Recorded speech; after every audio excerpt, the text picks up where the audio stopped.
ನಮಸ್ಕಾರ ವೀಕ್ಷಕರೇ, welcome back to important video ಅಂತ ಹೇಳ್ತಾ ಈ ಒಂದು ವಿಡಿಯೋದಲ್ಲಿ ಏನಪ್ಪ ಹೇಳ್ತಾ ಇದ್ದೀನಿ ಅಂದರೆ, ಇನ್ನು 4,000 ರೂಪಾಯಿ ಬರಲೇ ಇಲ್ವಾ, ಯಾವಾಗ ಬರುತ್ತೆ ಅಂತ 4,000 ರೂಪಾಯಿ ವೇಟ್ ಮಾಡ್ತಾ ಇದ್ದೀರಾ?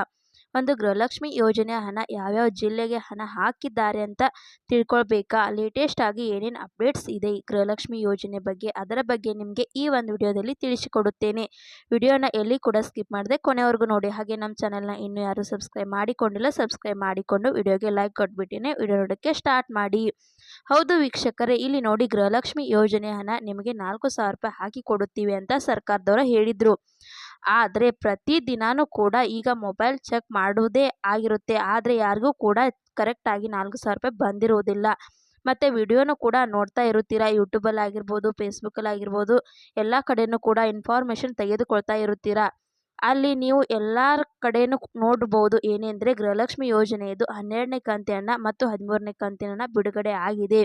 ಒಂದಿಷ್ಟು ಜಿಲ್ಲೆಗೆ ಹಣ ಬಂದಿದೆ, ಇನ್ನೊಂದಷ್ಟು ಜಿಲ್ಲೆಗೆ ನಾಳೆ ಬಿಡುಗಡೆ ಆಗುತ್ತದೆ. ಇನ್ನು ಬಿಡುಗಡೆ ಕೆಲವು ಜಿಲ್ಲೆಗಳಿಗೆ ಮಾತ್ರ ಬಿಡುಗಡೆ ಆಗುತ್ತೆ ಅಂತ ನಿಮಗೂ ಕೂಡ ಒಂದು ಕನ್ಫ್ಯೂಷನ್ ಬಂದೇ ಬರುತ್ತೆ. ಹಾಗಾದ್ರೆ ಈ ಒಂದು ಗೃಹಲಕ್ಷ್ಮಿ ಯೋಜನೆ ಹಣ ನಮ್ಮ ಖಾತೆಗೆ ಯಾವಾಗ ಬರುತ್ತೆ, ಅವರಿಗೆ ಎಲ್ಲರಿಗೂ ಕೂಡ ಬಂದಿದೆ ಅಂತ, ಇದರ ಬಗ್ಗೆ ನಿಮಗೆ ಒಂದು ಕ್ಲಾರಿಫಿಕೇಶನ್ ಕೊಡುವುದಾದ್ರೆ ನೋಡಿ, ಗೃಹಲಕ್ಷ್ಮಿ ಯೋಜನೆ ಹಣ ಏನಿದೆಯಲ್ಲ, ಲಕ್ಷ್ಮೀ ಹೆಬ್ಬಾಳ್ಕರ್ ಅವರು ಕೊಟ್ಟಿರುವ ಅಪ್ಡೇಟ್ಸ್ ಏನು ಅಂತ ನೀವು ಫಾಲೋ ಮಾಡುತ್ತಿರುತ್ತೀರಾ. ಯಾಕೆ ಅಂದರೆ ಎಲ್ಲ ನ್ಯೂಸ್ ಚಾನಲಲ್ಲಿ ಕೂಡ ಗೃಹಲಕ್ಷ್ಮಿ ಯೋಜನೆ ಬಗ್ಗೆ ನ್ಯೂಸನ್ನು ಪ್ರಚಾರ ಮಾಡುತ್ತಿರ್ತಾರೆ. ಯಾಕೆ ಅಂದರೆ ಎಷ್ಟೊಂದು ಮಹಿಳೆಯರು ರಿಪೋರ್ಟ್ ಮಾಡುತ್ತಿರುತ್ತಾರೆ, ನಿಮಗೆ ಗೃಹಲಕ್ಷ್ಮಿ ಯೋಜನೆಯ ಹಣ ಬಂದಿಲ್ಲ, ನಮಗೆ ಗೃಹಲಕ್ಷ್ಮಿ ಯೋಜನೆ ಹಣ ಬಂದಿಲ್ಲ, 12ನೇ ಕಂತಿನ ಹಣ ಬಂದಿಲ್ಲ ಮತ್ತು 13ನೇ ಕಂತಿನ ಹಣ ಬಂದಿಲ್ಲ, ಅದು ನಮ್ಮ ಖಾತೆಗೆ ಯಾವಾಗ ಬರುತ್ತೆ ಅಂತ. ಇದರ ಬಗ್ಗೆ ನ್ಯೂಸ್ ಮೀಡಿಯಾಗಳು ಕೂಡ ಪ್ರಶ್ನೆಗಳು ಮಾಡ್ತಾ ಇರುವುದು ಸಚಿವರುಗಳಿಗೆ. ಅಲ್ಲಿ ಕೆಲವು ಸಚಿವರು ಏನು ಇರ್ತಾರಲ್ಲ, ರಿಪ್ಲೈ ಕೂಡ ಕೊಡ್ತಾ ಇರುತ್ತಾರೆ. ಮತ್ತು ಲಕ್ಷ್ಮೀ ಹೆಬ್ಬಾಳ್ಕರ್ ಅವರು ಲೇಟೆಸ್ಟ್ ಆಗಿ ಒಂದು ರಿಪ್ಲೈ ಕೂಡ ಕೊಟ್ಟಿದ್ರು ಒಂದು ಗೃಹಲಕ್ಷ್ಮಿ ಯೋಜನೆ ಬಗ್ಗೆ. ಅಲ್ಲಿ ಅವರು ಹೇಳಿದ್ದು ಏನೆಂದರೆ, ಇಲ್ಲಿ ಗೃಹಲಕ್ಷ್ಮಿ ಯೋಜನೆ ಹಣ ಏನಿದೆಯಲ್ಲ, ಅದನ್ನು ಖಂಡಿತವಾಗ್ಲೂ ಕೂಡ ಬಿಡುಗಡೆನ ಮಾಡ್ತೀವಿ ಅಂತ ಹೇಳುತ್ತಿದ್ದಾರೆ. ಆದರೆ ಹಣ ಮಾತ್ರ ಇನ್ನು ಯಾರ ಖಾತೆ ಕೂಡ ಬಂದಿರಲಿಲ್ಲ. ಅವರು ಲೇಟೆಸ್ಟ್ ಆಗಿ ಲಾಸ್ಟ್ ಒಂದು ಅಪ್ಡೇಟ್ ಕೂಡ ಕೊಟ್ಟಿರುವುದು ಏನೆಂದರೆ, ಎಲ್ಲರೂ ಕೂಡ ನ್ಯೂಸ್ ಚಾನೆಲ್ನ ಫಾಲೋ ಮಾಡ್ತಿರ್ತೀರ, ಪ್ರತಿನಿತ್ಯನೂ ಕೂಡ ನ್ಯೂಸ್ನ ನೋಡುತ್ತಿರುತ್ತೀರ. ಆದರೆ ನೀವು ಅವರು ಕೊಟ್ಟಿರುವಂಥ ಸ್ಟೇಟಸ್ನ ನೋಡಿರ್ತೀರ ಏನೆಂದರೆ, ಗೃಹಲಕ್ಷ್ಮಿ ಯೋಜನೆ ಹಣ ಸ್ವಲ್ಪ ತಾಂತ್ರಿಕ ದೋಷದಿಂದ ಹಣ ಹಾಕುವುದಕ್ಕೆ ಆಗಿಲ್ಲ. 12ನೇ ಕಂತಿನ ಹಣ ಮತ್ತು 13ನೇ ಕಂತಿನ ಹಣ ಎರಡೂ ಕೂಡ ಒಟ್ಟಿಗೆ ಹಾಕಿಕೊಡುತ್ತೀವಿ. ಇದರ ಬಗ್ಗೆ CM ಸಿದ್ದರಾಮಯ್ಯನವರು ಅವರ ಜೊತೆನೂ ಮಾತನಾಡಿದ್ದೀವಿ ಅಂತಲೂ ಕೂಡ ಹೇಳಿದ್ದಾರೆ. ಅವರ ಕಡೆಯಿಂದ ಬಂದಿರುವಂತಹ ಲಾಸ್ಟ್ ಅಪ್ಡೇಟ್ ಆಗಿರುತ್ತದೆ. ಗೃಹಲಕ್ಷ್ಮಿ ಯೋಜನೆ ಹಣ ಕೆಲವು ದಿನಗಳಲ್ಲಿ ಬರುತ್ತದೆ ಅಂತ ಹೇಳುತ್ತಾರೆ. ಯಾವುದೇ ತರಹದ ಎಕ್ಸಾಕ್ಟ್ ಡೇಟ್ ಅನ್ನು ಹೇಳಿರಲಿಲ್ಲ.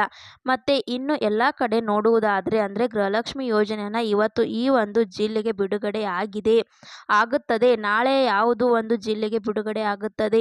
ಇಷ್ಟು ಜನಕ್ಕೆ ಈಗಾಗಲೇ ಹಣ ಬಂದಿದೆ ಅಂತ ಎಲ್ಲ ಕಡೆ ನ್ಯೂಸ್ನ ನೋಡಿರುತ್ತೀರಾ. ಇದರ ಬಗ್ಗೆ ಒಂದು ಕ್ಲಾರಿಫಿಕೇಶನ್ನ ಕೊಡುವುದಾದರೆ, ಇಲ್ಲಿ ಗೃಹಲಕ್ಷ್ಮಿ ಯೋಜನೆಯದು 12ನೇ ಕಂತಿನ ಹಣ ಮತ್ತು 13ನೇ ಕಂತಿನ ಹಣ ನಿಮಗೆ ಮಾತ್ರ ಬಂದಿಲ್ಲ. ಹಾಗಾದರೆ ಏನಾದರೂ ಈ ಒಂದು ಪ್ರಶ್ನೆ ಬರುತ್ತೆ. ಈ ರೀತಿ ಎಲ್ಲ ನ್ಯೂಸಲ್ಲಿ ನೋಡಿದಾದ್ಮೇಲೆ ಇಲ್ಲಿ ನೋಡಿ, ಗೃಹಲಕ್ಷ್ಮಿ ಯೋಜನೆ ಹಣ ಏನಿದೆಯಲ್ಲ, ಅದು ಸರ್ಕಾರದಿಂದನೇ ಅಫಿಷಿಯಲ್ ಆಗಿ ಎಲ್ಲ ಕಡೆ ಕೂಡ ಇನ್ನೂ ಬಿಡುಗಡೆ ಆಗಿಲ್ಲ. ಅದಕ್ಕೋಸ್ಕರ ಯಾವ ಒಂದು ಮಹಿಳೆಯರು ಕರ್ನಾಟಕದಲ್ಲಿ 12 ಮತ್ತು 13ನೇ ಕಂತಿನ ಹಣ 4,000 ರೂಪಾಯಿ ಯಾರು ಕೂಡ ರಿಸೀವನ್ನು ಮಾಡಿಕೊಂಡಿರಲಿಲ್ಲ. ಮತ್ತು ನೀವು ಈ ಒಂದು ಜಿಲ್ಲೆಗೆ ಬಿಡುಗಡೆ ಆಗಿದೆ, ನಾಳೆ ಬೇರೆ ಜಿಲ್ಲೆಗೆ ಬಿಡುಗಡೆ ಆಗುತ್ತೆ ಅಂತ ನೀವು ನ್ಯೂಸನ್ನು ನೋಡುತ್ತಿದ್ದರು, ಅದು ಸ್ವಲ್ಪ ಸುಳ್ಳು ಇನ್ಫಾರ್ಮೇಷನ್ ಆಗಿರುತ್ತದೆ.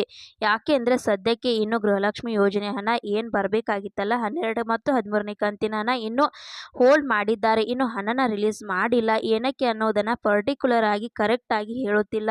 ಅವರು ಹೇಳುವುದು ಏನೆಂದರೆ, ಪರ್ಟಿಕ್ಯುಲರ್ ಆಗಿ ಪ್ರಾಬ್ಲಮ್ ಇತ್ತು, ಬಿಡುಗಡೆನ ಮಾಡ್ತೀವಿ ಅಂತ ಹೇಳಿದರು, ಆದರೆ ಇನ್ನೂ ಬಿಡುಗಡೆ ಆಗಿಲ್ಲ. ಹಣ ಬಿಡುಗಡೆ ಆದಮೇಲೆ ಅಪ್ಡೇಟ್ ಬೇಕು ಅಂದರೆ ನಮ್ಮ ಚಾನೆಲ್ನ ಸಬ್ಸ್ಕ್ರೈಬ್ ಮಾಡಿಕೊಳ್ಳಿ, ನಾನು ಅಪ್ಡೇಟನ್ನು ಹಾಕಿರುತ್ತೇನೆ, ಅಪ್ಡೇಟನ್ನು ನೋಡಿಕೊಳ್ಳಿ. ಹಾಗೆಯೇ ಈ ಒಂದು ವಿಡಿಯೋ ಇಂಪಾರ್ಟೆಂಟ್ ಆಗಿರುವುದರಿಂದ ಗೃಹಲಕ್ಷ್ಮಿ ಯೋಜನೆಗೆ ಯಾರ್ಯಾರು ಅರ್ಜಿ ಸಲ್ಲಿಸಿದ್ದಾರೆ ಎಲ್ಲರಿಗೂ ಕೂಡ ಶೇರ್ ಮಾಡಿ. ಹಾಗೆ ಈ ಒಂದು ವಿಡಿಯೋ ನಿಮಗೆ ಇಷ್ಟ ಆಗಿದೆ ಅಂತ ತಿಳ್ಕೊತೇನೆ. ಇಷ್ಟ ಆದರೆ ಲೈಕ್ ಮಾಡಿ, ಶೇರ್ ಮಾಡಿ, ಸಬ್ಸ್ಕ್ರೈಬ್ ಮಾಡಿ ಅಂತ ಹೇಳ್ತಾ ಮತ್ತೆ ಮುಂದಿನ ಮಾಹಿತಿಯೊಂದಿಗೆ ಸಿಗೋಣ. ಅಲ್ಲಿ ತನಕ bye bye, take care friend.